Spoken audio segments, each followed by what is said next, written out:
Hi, this is the Voice of Heidie Calero. It's a new service which we want to share with you regarding economic topics and how they impact not only your life, but the entire economy of Puerto Rico. I want to show you the economic growth of the island and share with you this topic on why this is the whodunit tale. On your left-hand side, you will see the economic growth, the real GNP growth rate of Puerto Rico since 1948 through 2018, which is the latest data from the Puerto Rico Planning Board. Notice that this is the golden age of Puerto Rico back in the 60s. We grew at 9%, even at times at 10 and 11% real growth. However, on your right-hand side, you see red columns, which imply negative economic growth. We've been not only in a recession, it's a depression, my friends, never seen before in Puerto Rico. Now, who done it?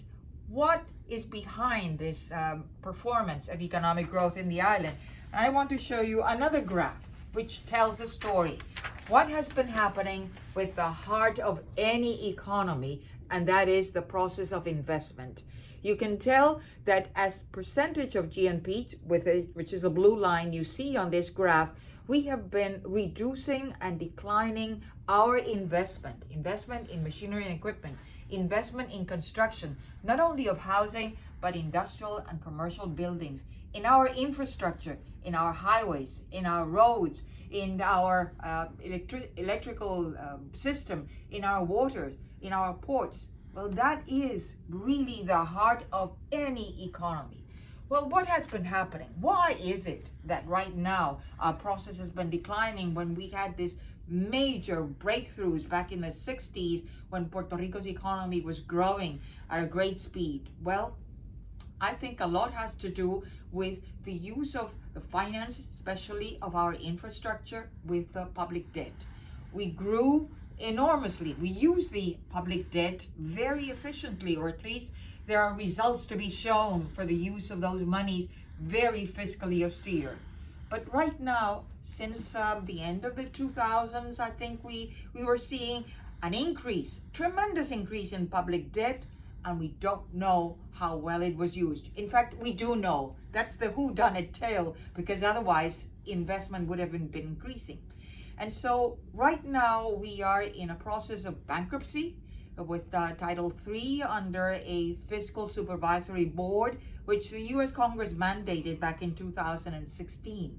Now this board is called to have austere measures and return to Puerto Rico fiscal discipline. However, there's something missing here, and that is growth. Unless you really put the full heart of the Puerto Rico government behind the process of investment, we are not going to see economic growth. Second to that, we are seeing how Hurricane Maria back in September 20th of 2017 gave us a second chance. True, devastating impact, but a second chance to redo our economy, to redo our fiscal tax system, to rethink governance and the government and the municipalities and the public corporations in conjunction with a new revised role for the fiscal board, which to this day has spent a lot of millions in its budget paid by Puerto Rico taxpayers. Make no mistake about that. And we have not seen really an investment process which will stimulate economic growth.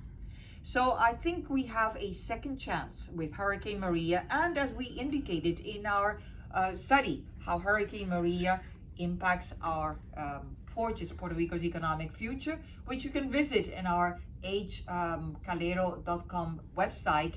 It gave us a conceptual model on how to really put growth back on the table.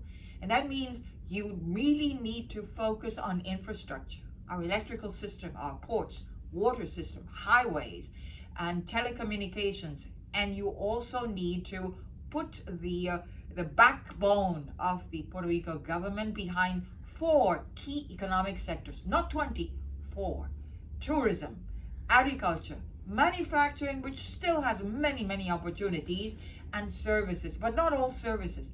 Services, health services, financial services, and above all, higher education universities. They have a great responsibility behind this process of human investment and human resources. So you see, there is a lot to be done. Puerto Rico did it before. We had a great time back in the 60s. No, nobody says that this is going to be an easy path towards restoring growth, but it can be done. It's going to take a long time, and it's going to be an uphill path, but we did it before. I have no doubt that we can do it. And I think we need to continue talking about all these economic topics which make Puerto Rico and any economy really the heart of you in society. So see you next week.